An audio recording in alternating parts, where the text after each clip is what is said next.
If nobody knew what you were doing, would you still be doing it?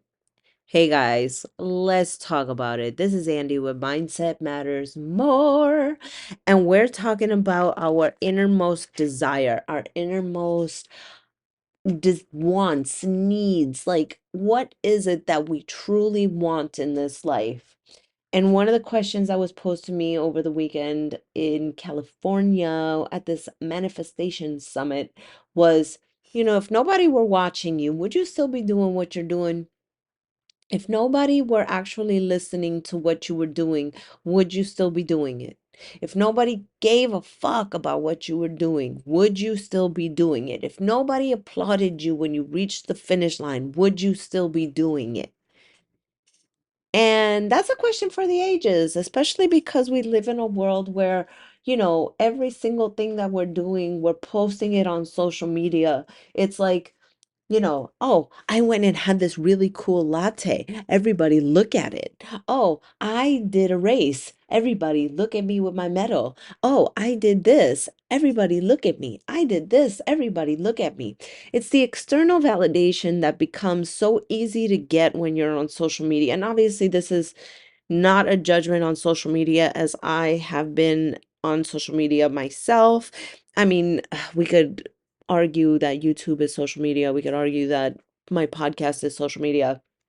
But I'm talking about like the instant gratification media, such as YouTube, LinkedIn, or not YouTube, but Instagram, X, LinkedIn, Facebook, you know what I mean? Or Snapchat, TikTok, like the ones that are like immediate gratification. And so when you're talking about what it is that you truly desire, and you ask yourself, if nobody were fucking watching this, if nobody gave a shit, would I still want to do this? Is this really what I want? And then the second layer to that is, you know, am I actually doing this to please other people? Like, did other people tell me that I needed to do this thing? Did other people tell me that this was what my destiny was? In terms of like, your parents' expectations, your what did your siblings do versus what you're doing? Like, do you feel compelled to be highly successful because of what your siblings do? And let me tell you, I have fallen to that because I have siblings who are successful. I have cousins who are successful. Like all these people that I've been surrounded by, my parents, everybody's like hyper successful. And so I feel like this pressure to always have a decent title. Like it was easy for me to be like, yes, I'm a radiation engineer, I'm a rocket scientist, because that was like, oh, acceptable within the community of my family. But then, I'm switching to, oh, I'm a coach, and everyone's like, what the fuck are you talking about? You just left your job as a fucking engineer to go, what? I mean, I'm not a therapist. I mean, I'm not a consultant, like maybe they would understand that even better.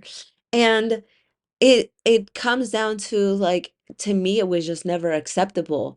And so I felt like I always had to hide what I was doing. I always had to be like this secret spy with my job. And why? What the fuck do I care about what they think? They're not paying my bills. They don't have to sleep on my bed at nighttime in my head. They're not the ones that have to live my destiny, right? But I feel crazy. I feel crazy at times venturing out and doing this unknown thing that, you know, most quote unquote normal mainstream people understand what it is.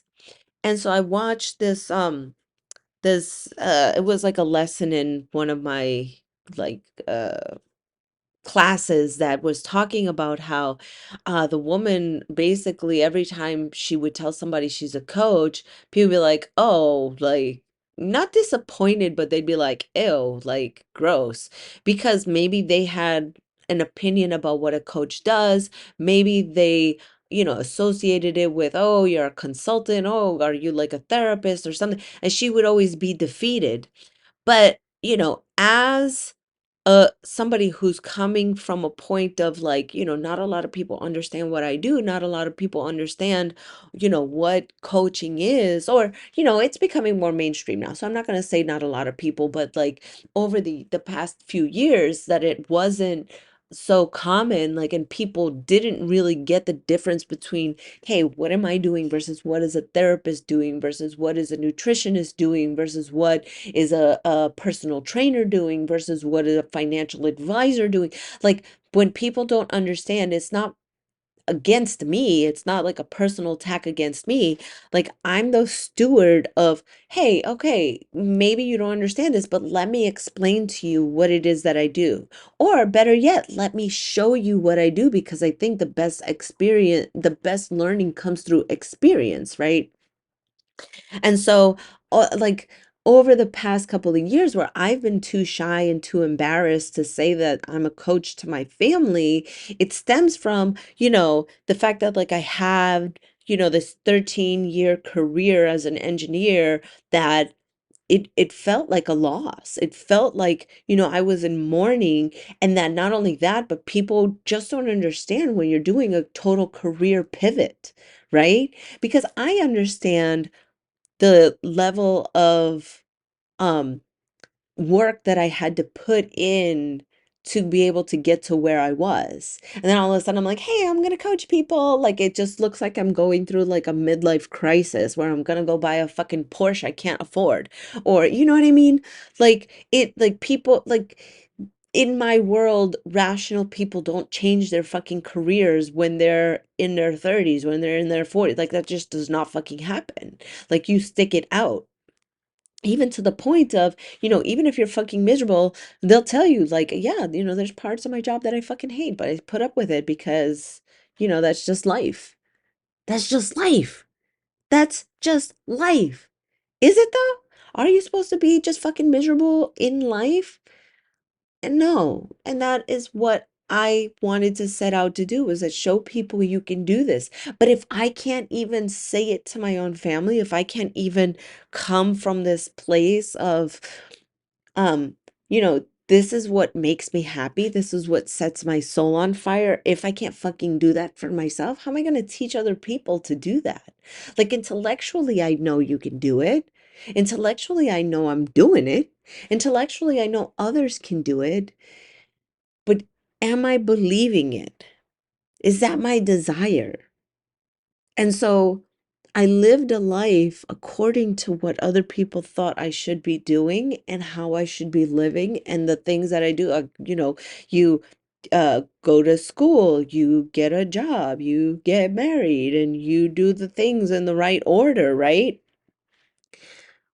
But now that I'm not, now that that's not a thing, like, what about it is it that's holding me back from saying it? Well, now nothing. I fucking tell everybody. But it comes down to, like, before, who was I living for? Why were my desires so taboo to me? And it was because of that. But there's also other pressures, like societal pressures and um familial pressures and experiential pressures, and, like, things that come and they tell us that no, you can't have that. That thing that your soul is burning for, like, your brain tries to tell you, no, you can't have that. That's not for you, because here's evidence, here's X, Y, or Z. Nobody has done that. What makes you think you can do that? So this belief in you has to come from that deep desire, and just, basically tell everybody to go fuck themselves because you're happy. Okay, guys, that's it for me. I love you guys. Bye.